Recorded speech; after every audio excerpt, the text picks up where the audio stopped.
Hello again, everybody. James Escarcega. This is Fred Robledo. This is Aram Tolegian. Another 2-minute drill here. It's Arcadia at Salle on Friday night. What a great way to start off the Pasadena area season football-wise. Yes. Aram, if there's one team that has been, I want to call the rage of the summer on social media, it's been Arcadia.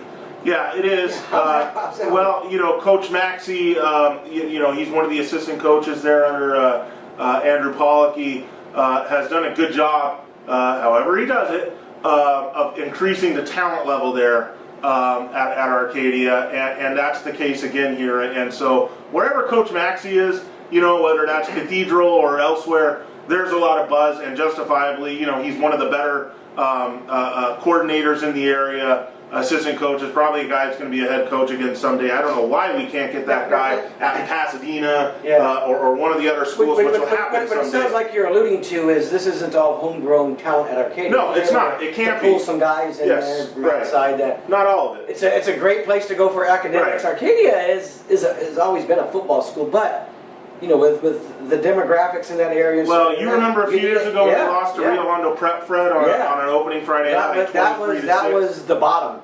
You know, that was the bottom. You see it happen at Temple City. Right. You see this happening at a lot of these neighboring schools. So these guys you need someone in there like that that's gonna. And you know, you have to do things all. So be it. And that's why they kind of blow things up in the summer when people see them. They're like, "Whoa, that's Arcadia." Yeah. Yeah, that's Arcadia. And to flip the switch, LaSalle has something that it's always good to have when the season starts, and that's a quarterback. Well, they've got a new one. They've got a new freshman quarterback that they're touting. I call him CJ TNT Montez. Right. Because he trains out of that TNT where his dad owns the place. Sure. Just had a video over the weekend that he looked like he threw about a 60-yard touchdown. It was an 80-yard touchdown pass. Looks like it was about 60 yards. Do we know if he's starting? For everything I've heard, that he's starting on Friday night. That he's been the guy. Well, that's gutsy. He's been the #1 guy through the summer. He's a real talented guy. Probably could have went to Amok. Probably could have went to Damien. He chose LaSalle. Russell Gordon, baby. Russell Gordon. Good job. So he's an SEC coach coaching in the SGV. And this is what's always intriguing is when you've got a freshman that you expect to start, just to see how that winds up. You know? Right. Now, speaking of being able to get guys in, Russell Gordon. Now, granted, that's a private school, but he gets talent there, and he's shown, and he's going to have to do even better at it because they're in the Angeles League. Yeah. And I think they've won 2 Angeles League games in the last 3 years. To be honest with Russell Gordon, I've expected more from that team and from him over the last few years. I remember when he first got the team. Right. There was a lot of buzz. They really haven't lived up to the hype that I think that he started that hype. Yes. Really. He's trying to build something. Right.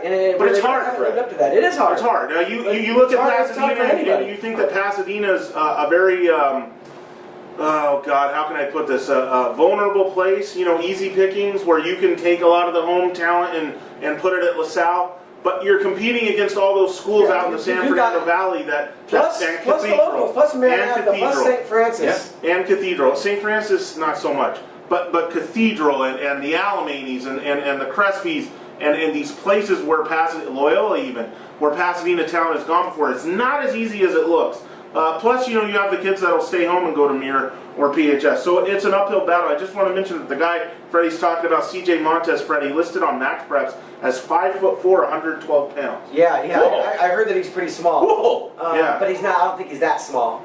Usually, you know. Well, usually they would inflate that. Yeah. So if you'll roll it, I would put it past Russell Gordon to kind of, you know, maybe they're play with that, and then the kid comes out and they're like, wait a second, he's not 5'4". Just looking at the video where he threw the football, he looked at least like 5'5.5", maybe 5'6". So you know what the rule is that whatever. He's that 14-year-old. He's probably grown 2 inches since they put that roster together. It goes against everything. Come on. Kid's drinking his milk, Aram. He's working out. This kid's growing as we speak. Sure. This goes against everything every rule you have on Max Preps, which is if you see a height, take 2 off and you're good to go. James, I was 6 feet in college, okay? I was 6 feet. Yeah. I was 200 pounds in college. I was 200 pounds, Fred. I don't know what happens. Aram, how much pressure is there on Arcadia to have a big year?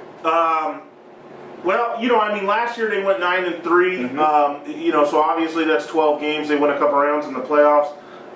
You know, this is, Freddie, you know, I got to tell you, a Division 11 team, unless I'm mistaken, right? Arcadia's D11. And we talked earlier about how Covina and Arroyo may win that division. Well, what about Arcadia? Yeah, I didn't know they're division level. We're gonna have to fact check. Yeah, I'm gonna fact check it for you right now. Fake news stuff. Oh. We're gonna have to fact check ourselves. But the divisions change so much. Yeah, you gotta pay attention. They're Division 11, buddy. Yeah. So Wow. so if you want to sit here, Covina, Arroyo, Arcadia. Yeah. So Wow, if you want to see Covina and Arroyo are vying for this, Arcadia is going to have a lot to say about that. And again, there's even more teams than that. They're not on Covina and Arroyo's level yet. Conversely, LaSalle's D8, Division 8. So LaSalle's the upper division team, plays in the Angeles League. However, Arcadia, even though they're on the road here, has to be the favorite. More experience at quarterback.